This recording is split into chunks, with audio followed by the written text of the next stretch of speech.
ज्या आपल्या ग्रामसभा आहेत ना, त्या ग्रामसभांमध्ये चर्चा करणं गरजेचं आहे. ते चर्चा करणं आणि जे काही आता हे प्रेझेंटेशन असते ना, हे इथं प्रेझेंटेशन होणार, ते आमच्या ग्रामसभांमध्ये प्रेझेंटेशन व्हायला गरजेचं होतं. हे झालेलं नाहीये, हे लक्षात घ्या. जे काही पेसा कायदा जो आहे आपला, त्या पेसा कायद्यामध्ये स्पष्ट म्हटलेलं आहे, आपली जमीन घेण्यासाठी फक्त नाही, जेव्हा शासन किंवा कोणती एजन्सी जेव्हा एखादा प्रकल्प आणायचा जेव्हा एखादा प्रकल्प आपल्या भागामध्ये, जो काही भाग आपला पेसा क्षेत्राचा भाग आहे, 26 नंबर मी तुम्हाला वाचून दाखवतो. त्या दिवशी कलेक्टर साहेबांसोबत पण मॅडम आम्ही ही चर्चा केलेली आहे. पेसा कायद्याचा हा रिपोर्ट आहे, त्याच्यामध्ये 26 नंबरचा मुद्दा आहे, भूमी संपादनापूर्वी विचार विनिमय या टायटल खाली आहे. शासन त्यावेळी अंमलात असलेल्या कोणत्याही कायद्याच्या तरतुदीमुळे अनुसूचित क्षेत्रामध्ये भूमी संपादनाचा विचार करीत असेल तर, हे लक्षात घ्या, आपली घेण्यासाठी नाही. जेव्हा शासनानं काय त्याचा रिपोर्ट म्हणजे विचार केलेला आहे, तो विचार जेव्हा करत असेल तेव्हा शासन किंवा संबंधित भूमी प्राधिकारी प्रस्तावासोबत पुढील लेखी माहिती ग्रामसभेकडे सादर करील. लेखी माहिती हा रिपोर्ट नाही, कसला रिपोर्ट हा लक्षात घ्या.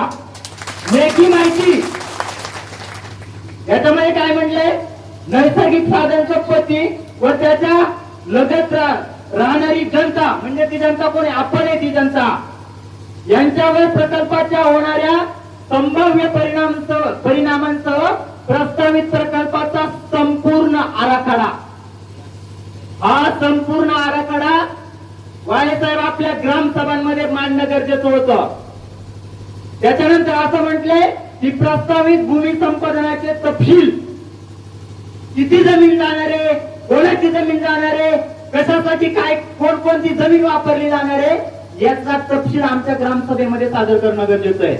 त्याच्यानंतर गावामध्ये स्थायिक होण्याची शक्यता असलेले नवीन लोक, म्हणजे जे येतील ना, प्रोजेक्ट राहिल्याच्या नंतर जे लोक येतील ते लोक आणि ते क्षेत्र व समाज यांवरील संभाव्य परिणाम आणि गावातील लोकांचा प्रस्तावित सहभाग, त्यांच्या नुकसान भरपाईची रक्कम, नोकरीच्या संधी, आमच्या कोणत्या पोराला तुम्ही नोकरी देणार, त्या नोकरीचं स्वरूप काय असणार आहे, मग आमच्या ऑफिस मध्ये याचा काय परिणाम होणार आहे ते देखील तुम्हाला सांगणं गरजेचं आहे. आमच्या गाडगरमध्ये काय परिणाम होणार आहे, आमच्या उतरांमध्ये काय परिणाम होणार आहे, हे आमच्या त्या ग्रामसभेमध्ये सांगणं गरजेचं आहे. हा रिपोर्ट येण्याच्या आधी संपूर्ण माहिती मिळाल्यानंतर संबंधित ग्रामसभा या संबंधित प्राधिकरणाच्या किंवा शासनाच्या प्रतिनिधींना बोलविण्यास सक्षम असतील. पुढचं लक्षात घ्या, समज पाठवलेल्या अशा सर्व व्यक्तींनी मुद्दाने स्पष्ट व अचूक माहिती सादर करणे अनिवार्य आहे. अधिकाऱ्यांना समज कोण पाठवणार आहे, तहसीलदारांना समज कोण पाठवणार आहे, कोण, ग्रामसभा.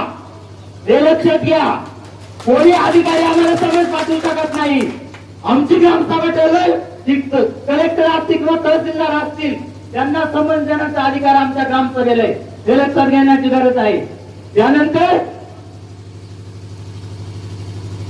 पुनर्वसन आराखडा, पुनर्वसन, आमच्या जमिनी जाणार आहेत ना, आमची गावं जाणार आहेत ना, पुनर्वसन कुठं होणार आहे, कसं होणार आहे, त्याचं स्वरूप काय असणार आहे, सांगितलंय का आपल्या आजनाचे सरपंच सांगितलंय, हे सांगणं गरजेचं आहे.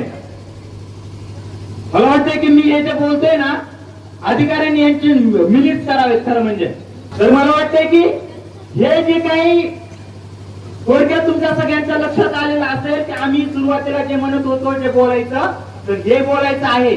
ग्रामसभेला संपूर्ण अधिकार आहेत. जेव्हा आता हा जो रिपोर्ट आहे तो रिपोर्ट मी स्वतः वाचलेला, आमच्यापैकी बऱ्याच जणांनी तो रिपोर्ट वाचलेला आहे.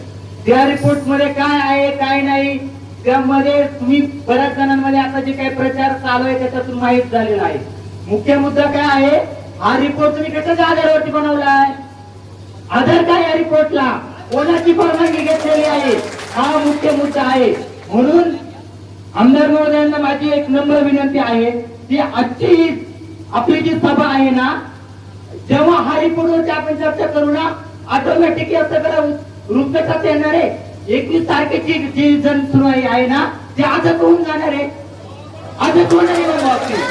वेगळी 21 तारखेला जनसुनवाई ज्याचं लांडेचं एक कारणच राहणार नाहीये.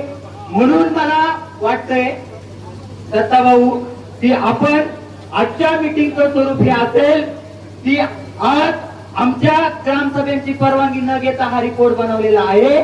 म्हणून कलेक्टर साहेबांनी आणि कलेक्टर साहेबांचे जे काही प्रतिनिधी आलेले आहेत त्या सर्व महोदयांना माझी विनंती आहे की आपण हा जो काही अहवाल आहे, ही जी काही जनसुनावणी असेल किंवा हा जो अहवाल असेल त्याच्यावरती चर्चा कधी होईल तेव्हा ही सगळी प्रक्रिया घडेल.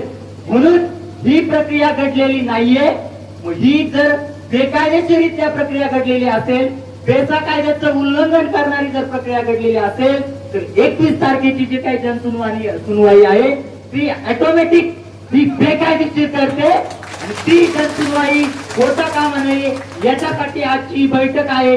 आणि मला वाटतं या सगळ्या मुद्द्यांवरती आज चर्चा व्हावी. थँक्यू.